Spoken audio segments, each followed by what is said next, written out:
नमस्कार, आप देख रहे हैं भारतीय न्यूज और मैं हूं आपके साथ अनुपमा खोपरे। और रुक करते खास खबरों की ओर। जलदाय विभाग के अतिरिक्त मुख्य सचिव एसीएस सुधांश पंत ने सोमवार को प्रदेश में जल जीवन मिशन जेजेएम के तहत वृहद पेयजल परियोजना में स्वीकृत कार्यों की प्रगति की वीडियो कॉन्फ्रेंसिंग के माध्यम से समीक्षा की। पंत ने कहा कि प्रदेश में जल जीवन मिशन के तहत सभी परियोजनाओं को समयबद्ध तरीके से 2024 तक पूरा किया जाना है। ऐसे में मेजर प्रोजेक्ट्स के तहत निविदाओं और कार्यदेश सहित पूरी प्रक्रिया में इस समय सीमा का ध्यान रखते हुए पूर्णता अवधि का निर्धारण किया जाए। पंत ने कहा कि अधिकारी जल जीवन मिशन को जीवन का मिशन बनाते हुए वार्षिक योजनाओं के लक्ष्यों को सदैव ज़हन में रखें। तकनीकी स्वीकृतियां, टेंडर और वर्क ऑर्डर जारी रखने जैसे कार्यों में जिस स्तर पर भी समय की बचत संभव है उसकी गुंजाइश निकालते हुए कार्यों को गति दे।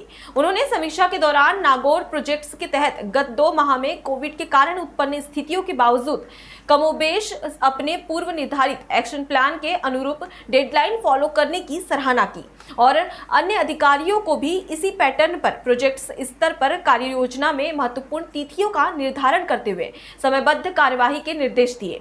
प्रोजेक्ट विंग के अधिकारियों ने बताया कि उनकी स्थानीय स्तर पर जल संसाधन विभाग के अधिकारियों से जल आरक्षण के बारे में चर्चा हुई है। बैठक में बताया गया कि जेजेएम में मेजर प्रोजेक्ट्स के तहत स्वीकृत 96 योजनाओं में से अब तक 24 में तकनीकी स्वीकृतियां और 19 में निविदाएं जारी करने का कार्य पूरा कर लिया गया है। इसके अतिरिक्त इस माह 26 जुलाई में 31 तथा अगस्त माह में 15 बची हुई तकनीकी स्वीकृतियों का कार्य पूरा करने की योजना है। नागौर प्रोजेक्ट में 7 योजनाओं में से 3 की तकनीकी स्वीकृतियां जारी हो गई है। इसके अलावा इसी माह 3 तथा जुलाई में बची हुई 1 तकनीकी स्वीकृति जारी कर दी जाएगी।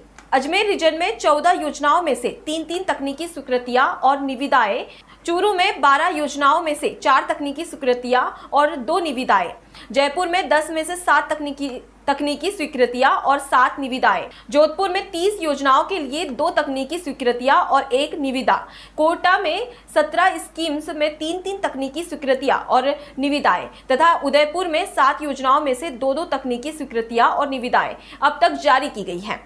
एसीएस ने वीसी में निर्देश दिए कि वृहद योजनाओं के कार्यों में जहां भी जल के अतिरिक्त स्रोत विकसित किए जाने हैं उनके बारे में समानांतर कार्रवाई की जाए ताकि किसी प्रोजेक्ट में गांवों में हर घर नल कनेक्शन का कार्य पूरा होने के बाद सभी घरों को एक साथ पेयजल मुहैया कराया जा सके।